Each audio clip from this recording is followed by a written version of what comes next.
We're here at ESPN's Matt Miller, NFL draft analyst. And what is this week, man? We've been talking about the draft all offseason. Now we're finally here. How's this feel? It's good that it's finally here, but this is a stressful week for all of us, right? Trying to make sure you're prepared for everything that's coming your way. But it's cool to be here. The players are behind us right now, to see these guys realizing their dream, after working for this moment for 21, 22, 23 years to get here. It's cool, man. So it's keeping the focus on what the draft is really about, and that's these guys having this opportunity.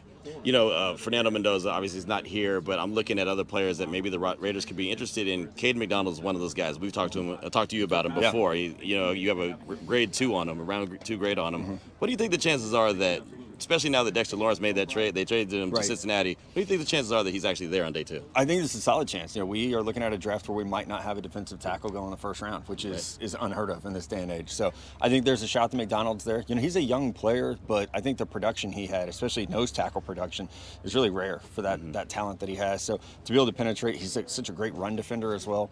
So you could see maybe teams that back in around 1 just because of the value of the defensive tackle position, but I also think because of Peter Woods from Clemson might be the guy that sneaks in if we see somebody go first round. So McDonald could absolutely be there for the Raiders. Does that tell you anything about this class or how other teams are viewing this class if Cincinnati was willing to give up a top 10 pick? I think it says a lot about the top end talent of this class, honestly. For teams that don't have a lot of first round grades. I only had 11 first round grades this year. Wow. So if you're a team, like the Bengals, you don't need a quarterback. So now you're down to probably 10 first round grades and you're at pick 10. So a lot of those guys are going to be off the board. You're probably also not drafting a receiver early. So when you do kind of that horizontal evaluation of your roster, you say, okay, the guys that we like aren't probably going to be wiped out. So we're willing to move out to get an all-pro caliber defensive tackle, someone who, like Caden McDonald at Ohio State, Dexter's had incredible production over the last 3 years, especially when doubled up. No one's better in the NFL.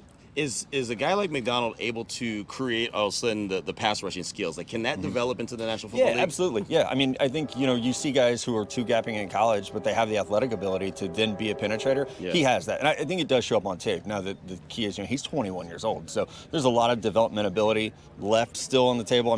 I've talked to Matt Patricia about these guys at the Combine, and he raved about McDonald's ascension. He's still getting better. He's still figuring things out. Yeah, appreciate you.